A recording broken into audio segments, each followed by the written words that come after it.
Hello there. I welcome you once again to A Train to Nowhere. I will be your conductor, your host, or your narrator, whatever you may see to call me fit. We once again have a story left by a former passenger. It is a quite interesting one, if I do say so myself. I hope that you enjoy it. The passenger's name is Ozai Depth, and we thank him for leaving the story with us. So sit back, relax, and enjoy on your trip to Nowhere.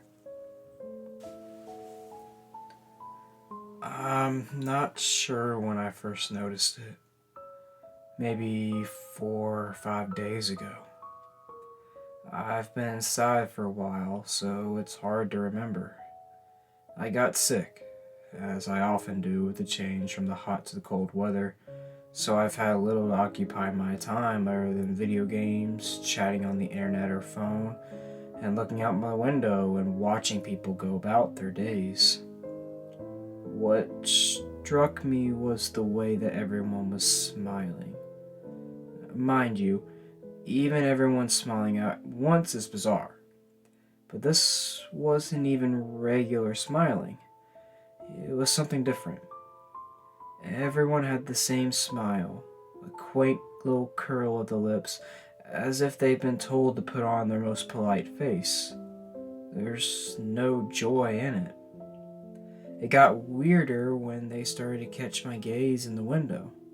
The same vacant look, but our eyes, all their eyes were wide open, as if they had just made some discovery. No one stopped. They only glanced at me in passing, but I've been noticing it happen with increasing frequency. On the first day, it might have been 2 or 3 people.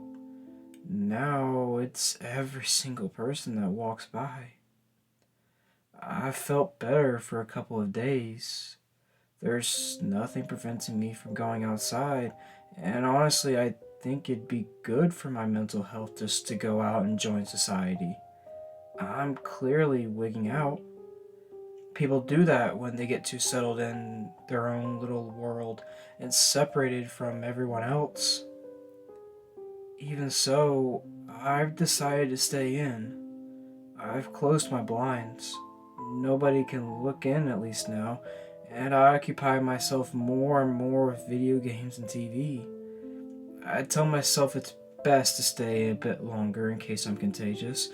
I wouldn't want to give anyone else what I have. Today was the day when I started to get really concerned. First it was TV. I saw some miserable news, as is all too common, but the reporter wasn't fazed in the slightest. He was wearing the same smile.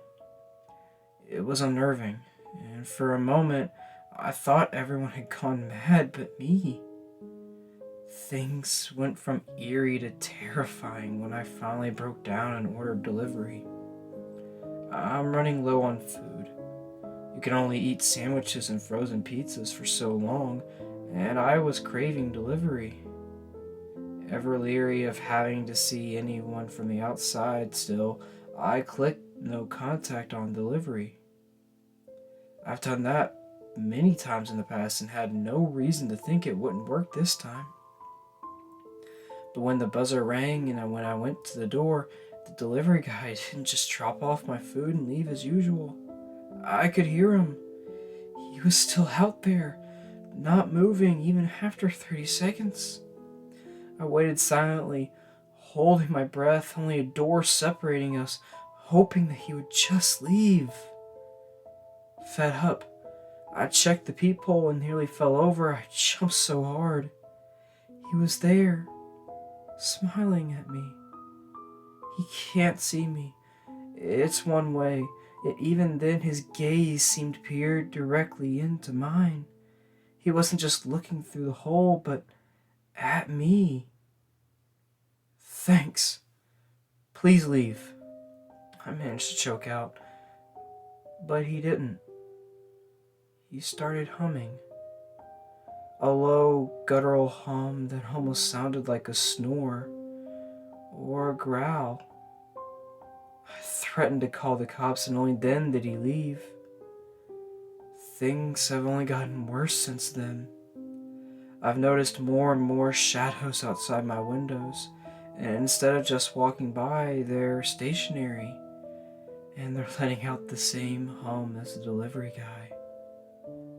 I don't know if everyone else is going through the same thing right now. I'm really freaked out, to say the least.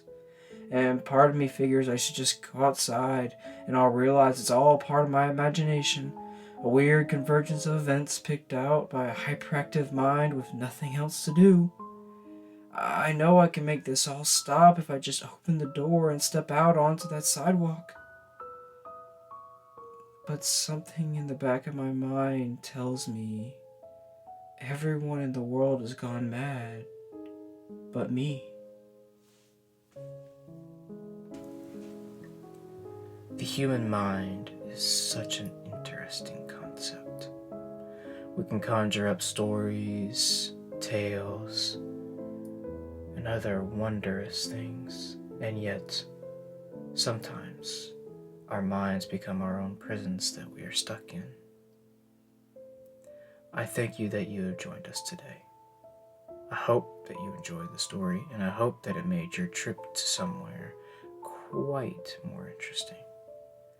And as always, I hope you once again join us whenever you might need to take a trip to nowhere.